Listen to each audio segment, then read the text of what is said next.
إن الحمد لله وحده والصلاة والسلام على من لا نبي بعد أما بعد আমি মোহাম্মদ নূর হুসাইন আমার পিতার নাম হাফেজ মোহাম্মদ হারুন মুন্সি আমার গ্রাম লপ্ত সরকারের চর থানা শিবচর জেলা মাদারীপুর সম্মানিত উপস্থিতি আমি সর্বপ্রথম মহান আল্লাহ পাক রব্বুল আলামিনের দরবারে শুকরিয়া আদায় করছি যে আল্লাহ পাক রব্বুল আলামিন আমি সহ আমাদেরকে কবুল করেছেন বিদায় আমরা দ্বীনে ইলম অন্বেষণ করতে পারছি।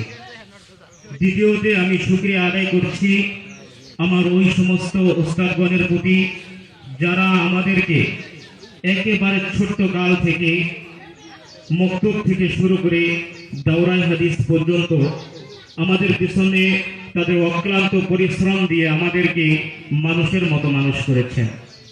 কেননা বাবা মা শুধু আমাদেরকে জন্মই দিয়েছেন, কিন্তু আমাদেরকে আদব শিষ্টাচার এবং আমাদেরকে ভদ্রতা এবং ইলম শিক্ষা দিয়েছেন এই সমস্ত ওস্তাদরা। সুতরাং আমি যদি আমার গায়ের চামড়া কেটেও এই ওস্তাদদের পায়ের জুতা বানিয়ে দিই তাদের ঋণ শোধ করতে পারবো না। এরপরে আমি শুকরিয়া আদায় করছি আমাদের বাবা মা এবং বড় ভাই যারা তাদের টাকা পয়সা তাদের অর্থ দিয়ে আমাদেরকে এই দ্বীনি শিক্ষা প্রতিষ্ঠানে ইলমে মাদারিসে কওমিয়া মাদ্রাসার নিজামে আমাদেরকে শিক্ষা গ্রহণ করতে পাঠাইছে।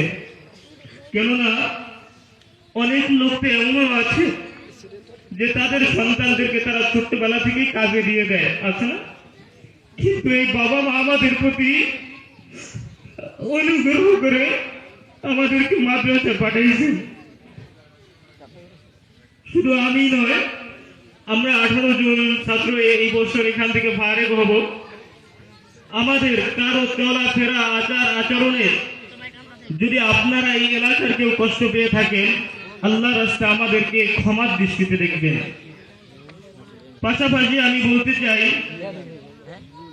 যে এই আপনাদের এলাকায় দাওরায়ে হাদিস পর্যন্ত একটা মাদ্রাসা অবস্থিত আছে, এটা আপনাদের জন্য মহান আল্লাহ পাক রব্বুল আলামিনের পক্ষ থেকে অশেষ মেহেরবানি এবং রহমত।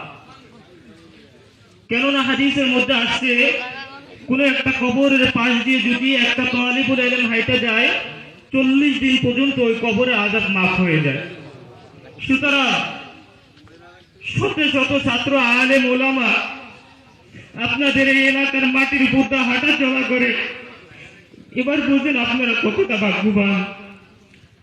সুতরাং আমি আপনাদের প্রতি সকলের প্রতি উদাত্ত আহ্বান রাখবো, আপনারা কখনো এই মাদ্রাসাকে ছেড়ে যাবেন না, আপনারা কখনো এই মাদ্রাসাকে অবহেলা করবেন না। যতদিন জীবন থাকবে এই মাদ্রাসাকে আঁকড়ে ধরবেন।